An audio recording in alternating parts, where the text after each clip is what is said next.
Confesso que, dada a grandeza desta solenidade, quase que caio na tentação de não fazer homilia, quase que caio na tentação. Porque a liturgia da solenidade da Vigília Pascal é uma liturgia repleta de significado, é uma liturgia profundamente simbólica. E de fato, as palavras são insuficientes para expressar tudo aquilo que estamos vivendo durante esta sagrada liturgia. Porém, a Igreja, na sua norma litúrgica, diz que o padre deve fazer uma breve homilia.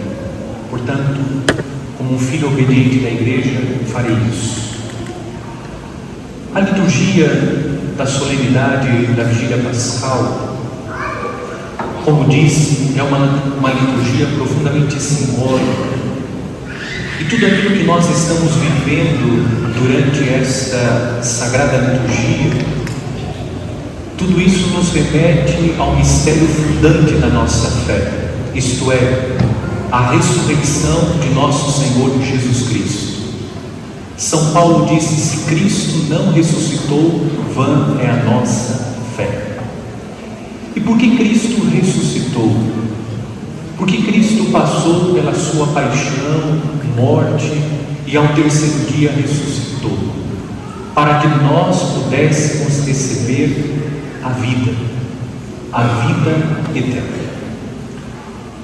Os textos que nós ouvimos, 7 leituras do Antigo Testamento, uma leitura da Carta de São Paulo e o Evangelho que acabamos de ouvir, esses textos vão indicando para esse desejo que Deus tem, o desejo de comunicar ao homem a vida. Nós começamos a liturgia da palavra ouvindo o relato da criação. O autor do livro do Gênesis descreve Deus criando todas as coisas. E o coroamento do ato criador de Deus é a criação do homem e da mulher. Deus preparou todas as coisas e Deus quis comunicar a criatura por excelência entre as criaturas, o ser humano, a vida. Não só Deus comunicou a vida, como Deus fez o homem e a mulher à sua imagem e semelhança. Deus quis que nós recebêssemos a vida. Deus nos ofereceu a vida como dom. Porém, os nossos primeiros pais romperam com Deus, decidiram desobedecer a Deus e, comendo do fruto da árvore proibida, a árvore da ciência do bem e do mal, eles foram expulsos do paraíso. Mas Deus não desistiu do seu projeto. Deus nos fez para a vida e Deus nos fez para uma vida feliz. Mas o pecado cometido pelos nossos primeiros pais tiram o homem do paraíso, onde o homem iria desfrutar da vida e da felicidade para a qual Deus nos fez. E quando o homem decide romper com Deus pelo pecado e por isso sai do paraíso, Deus estabelece um projeto de salvação. Deus constituiu um povo. A segunda leitura, Deus chamou Abraão e a partir de Abraão, do sim de Abraão, pai da fé, Deus constituiu o seu povo. E por que Deus constituiu o seu povo? Porque Deus quer salvar esse homem que Ele fez para a felicidade. No entanto, esse homem decidiu romper com Ele. E os elementos do texto da segunda leitura, que também é do livro do Gênesis, os elementos do texto nos remetem a Cristo Jesus. O texto começa indicando um dos elementos que nós contemplamos na Semana Santa, o jumento. Diz que Abraão, com seus servos e seu filho, tomaram um jumento e caminharam em direção ao Monte Moriá. Esses dias nós encontramos com um jumento na liturgia. Jesus entrou na cidade santa montado no jumento. Abraão com o seu filho montado no jumento foram ao Monte Moriá, onde Deus pediu que Abraão sacrificasse o seu filho. O texto ainda diz que depois de 3 dias, Abraão avistou o monte. 3 dias. No 3º dia, Cristo ressuscitou. O monte da ressurreição. Diz o texto que Deus impediu que Abraão sacrificasse o seu filho. E quando Isaac está subindo com o seu pai para o sacrifício, ele carrega sobre os seus ombros o feixe de lenha, como Cristo fez. Cristo subiu o monte Calvário, carregando nos seus ombros a cruz pesada dos nossos pecados.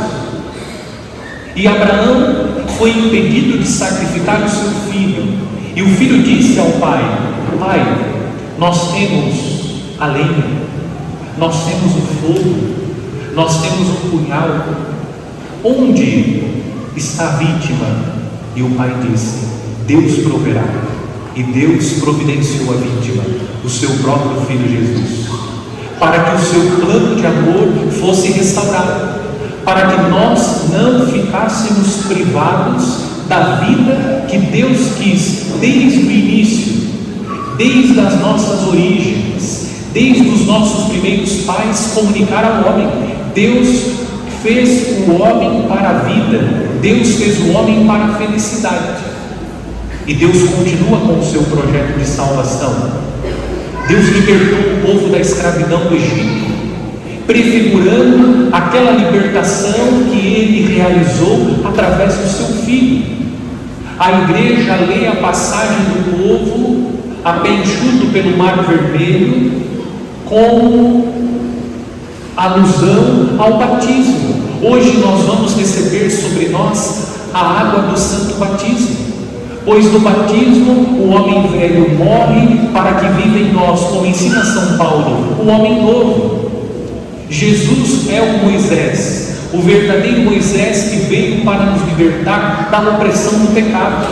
Jesus é o verdadeiro Moisés que veio para nos conduzir e nos introduzir na terra prometida, que é o céu. Deus não desistiu do seu projeto, porque o Deus nos fez para a vida. Deus não nos fez para a morte, Deus nos fez para a vida. E segue a leitura da liturgia da palavra, os 2 textos da profecia de Isaías. O primeiro texto faz referência ao exílio da Babilônia. O povo, por rebeldia, como consequência do seu pecado, foi tirado da sua terra e foi conduzido à Babilônia. Mas Deus não desistiu do seu povo rebelde, como nós ouvimos na segunda leitura do profeta Isaías. Deus está sempre pronto a oferecer para o povo o perdão. E o texto diz que Deus está disposto a resgatar o povo, a perdoar o povo. O texto não usa essas palavras, mas o sentido é esse. Deus reconhece que o povo não tem mérito, e Deus está dizendo no texto: para preservar o meu nome, mas na verdade o sentido é esse: como o povo não tem mérito, mas pelo meu próprio mérito eu vou salvar o meu povo. Foi o que Jesus fez. É pelos méritos de Cristo que nós somos salvos. Nós não poderíamos, pelos nossos próprios méritos, assegurar a nossa salvação. E Deus, que quer que nós vivamos, envia o seu Filho Jesus, para que Ele nos resgate do exílio, o exílio que nos impede de entrar nas alegrias dos céus. Somos exilados pelo nosso pecado, mas Deus está pronto a oferecer a nós o seu perdão para nos introduzir nas alegrias da eternidade. Nós ouvimos o texto do profeta Baruque e também do profeta Ezequiel. O profeta Baruque está lembrando a importância da lei, e o profeta ensina que Deus estabeleceu a lei, deu a lei para o povo, para que o povo viva. Aquele que vive segundo a lei caminha para a vida. E depois o profeta Ezequiel diz que Deus vai renovar todas as coisas, vai criar em nós um coração novo, que Deus vai tirar do nosso peito o coração de pedra, para que nós tenhamos um coração de carne. E tudo isso Deus faz e fez por meio do seu Filho Jesus, para que nós tenhamos vida, porque Deus nos fez para a vida. E nós concluímos a liturgia da palavra, a leitura dos textos bíblicos, com o Evangelho. E o Evangelho está lembrando que as mulheres foram à sepultura de Jesus e elas não encontraram o corpo de Jesus. E diz o texto que havia 2 homens e eles disseram para as mulheres: por que estáis procurando entre os mortos aquele que está vivo? Ele não está aqui, ressuscitou. Meu irmão, minha irmã, Deus não nos fez para a morte, Deus nos fez para a vida. Deus não nos fez para a sepultura, Deus nos fez para que nós com Ele vivamos eternamente. Você e eu não fomos feitos para a morte. A ressurreição de Cristo, o mistério da sua paixão, morte e ressurreição, é o mistério que nos assegura a vida eterna. Esta vida vai passar. Nós poderemos passar pela morte, mas aquele que crê em Jesus, ainda que morra, viverá, porque Deus nos fez para a vida. Essa é a grande mensagem que a liturgia pascal traz. Deus nos fez para a vida eterna. E Deus nos fez para a vida eterna, para viver eternamente com Ele, desfrutando da felicidade, porque Deus nos fez para a felicidade dele. Eu termino dizendo, repetindo: Deus nos fez para a vida. Não se esqueça, Deus não te fez para a morte. O pecado nos leva à morte, o pecado nos afasta da fonte da vida, mas Deus está sempre à procura de cada um de nós para nos resgatar. É por isso que Jesus se fez homem, é por isso que Jesus morreu na cruz, para nos resgatar, porque o desejo de Deus, a vontade de Deus é que nós vivamos, que nós permaneçamos vivos.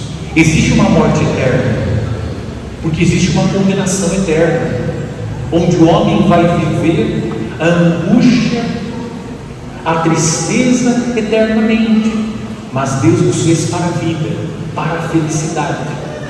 É necessário que nós, celebrando a ressurreição de Jesus, renovemos o santo propósito de viver fielmente o nosso batismo, para que, professando fielmente a fé em Cristo Jesus, quando nós passarmos desta vida e quando Cristo vir gloriosamente, nós possamos viver aquela promessa de Jesus: todo aquele que crê em mim, ainda que morra, viverá. Porque os justos, aqueles que passaram a vida professando a sua fé em Cristo, ainda que morra, viverá. Aqueles que depositam em Cristo a sua fé e nele creem, ainda que morra, viverá. É Páscoa, é ressurreição. Cristo está vivo. Cristo te fez para a vida, te fez para a felicidade eterna.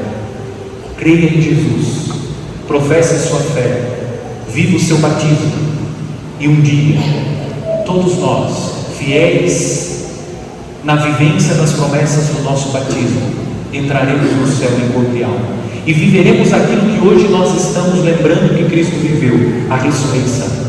Porque a ressurreição não é exclusiva de Jesus. O ingresso no céu em corpo e alma, tal como Cristo fez, e também a Virgem Maria, não é exclusivo de Cristo e da Virgem Maria. Nós também somos chamados a viver esse mesmo mistério. Isso depende de nós, porque a parte mais difícil Cristo já fez. A nós cabe viver fielmente o nosso batismo. É Páscoa, Jesus está vivo, o Senhor ressuscitou. Nos alegremos